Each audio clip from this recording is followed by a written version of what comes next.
மேடுருத்தி வீதி சமைப்போம். சிங்கள தீவினுக்கோர் பாலம் அமைப்போம். சேதுவை மேடுருத்தி வீதி சமைப்போம்.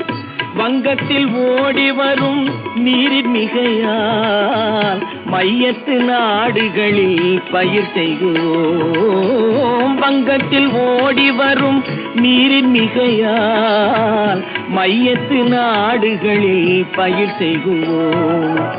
சிந்து நதியின் மிசை நிலவினிலே சேரண நாட்டிளம் பெண்களுடனே சுந்தர தெலுங்கினில் பாட்டிசைத்து தோணிகள் ஓட்டி விளையாடி வருவோம்.